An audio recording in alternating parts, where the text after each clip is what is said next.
Hello, I am Dr. Rajita, faculty of NEXTFELLOW. So today we are going to discuss about the sciatic nerve, which is the thickest nerve in our body. So here we can see the origin of sciatic nerve. So we know the sciatic nerve, it is the thickest nerve, and the thickness is approximately 1.5 centimeters to 2 centimeters wide at the beginning, and it arises from the sacral plexus in the pelvis, and it consists of two parts, tibial component and common peroneal component. So you can see the yellow one, which is the common fibular part or common peroneal component, and the pink one indicates the tibial component. So that is about the two components, and these two components has got different root value. So if we see the tibial part, it arises from the ventral divisions anterior primary rami of L4, L5, S1, S2, S3. So L4, L5, S1, S2, S3 ventral divisions anterior primary rami. We can see the ventral divisions. Whereas that is the common peroneal part, it arises from the dorsal divisions. You can see here dorsal divisions of the anterior primary rami. They all join to form the common peroneal part with the root value of L4, L5, S1, S2. So that is about the root value. And if we see the nerves of lower limb, they arise usually from the lumbar plexus or sacral plexus. So lumbar plexus, the root value is L1 to L4, and sacral plexus, the root value is L4 to S4. And as I said, it has got tibial and common peroneal parts. Tibial component, ventral divisions, anterior primary rami L4 to S3, and common peroneal dorsal divisions, anterior primary rami L4, L5, S1, S2.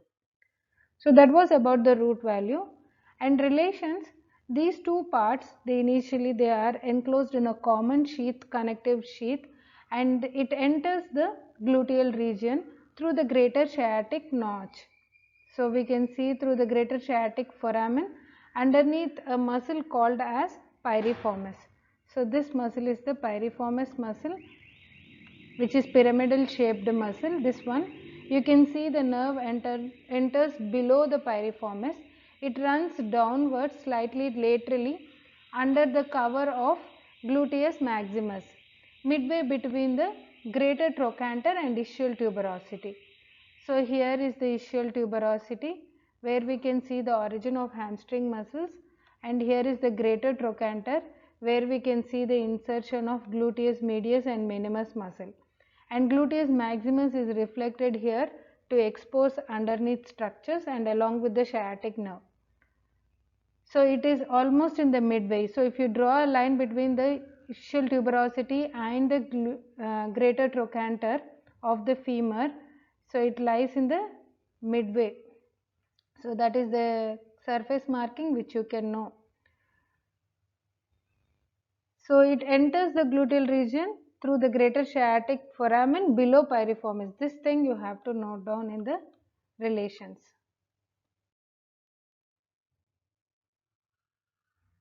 So let's talk about tibial component.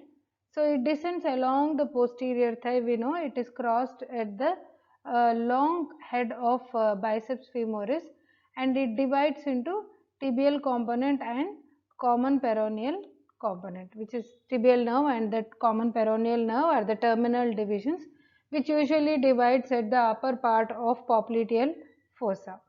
So that is the termination of sciatic nerve. So the sciatic nerve, it sends some articular branches to the hip joint because it lies posterior to the hip. It gives articular branches to the hip joint, and it also gives some articular branches to the knee joint as well. So the posterior thigh muscles, including the sciatic part of adductor magnus, are all supplied by the tibial component.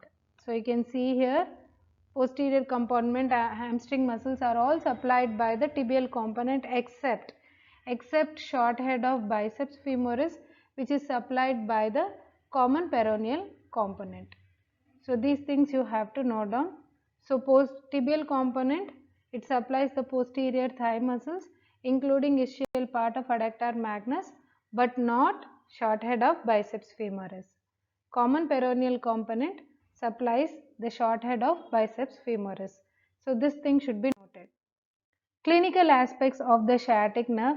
Sciatic nerve may be injured in the misplaced intramuscular injections, or it can be because of posterior dislocation of the hip or fracture of the pelvis. Most common reason is displaced intramuscular injections. And fracture of the pelvis, hip surgery, piriformis syndrome are all other reasons which causes the compression of sciatic nerve. So intramuscular, abnormal intramuscular injections or misplaced intramuscular injections causes the damage or compression of sciatic nerve.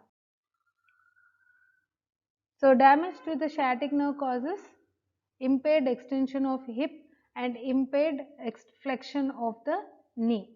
So because hamstring muscles are main muscles is supplied by the sciatic nerve, so it causes the impaired extension of the hip and flexion of the knee, which are the actions of hamstrings.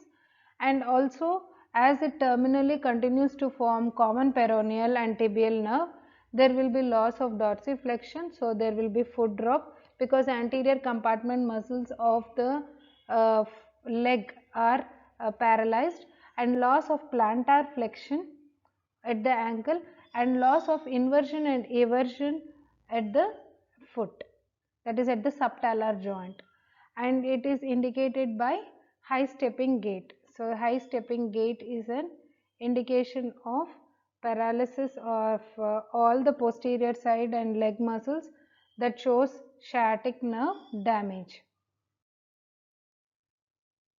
The next important condition is the sciatica. So we can see here in this image the sciatica where it causes excruciating radiating pain. It is the pain on the lower back and the hip region which radiates inferiorly along the posterior thigh of the leg, and it is often caused by the herniation of intervertebral disc. So if there is a damage at the level of intervertebral disc causes the compression of the root values of sciatic nerve. So L5 to S1, if there is any damage to the intervertebral disc between L5 to S1 results in sciatica. Then about the piriformis syndrome. Piriformis syndrome is a condition where the piriformis muscle irritates the sciatic nerve. As we know, the sciatic nerve comes out through the greater sciatic foramen underneath this piriformis muscle, and so it places a pressure on the sciatic nerve, causing the pain in the lower back and buttocks and referring pain along the course of the sciatic nerve. So this referred pain is called as sciatica. So sciatica is the most important thing and piriformis syndrome to be noted. So this completes the sciatic nerve. Thank you.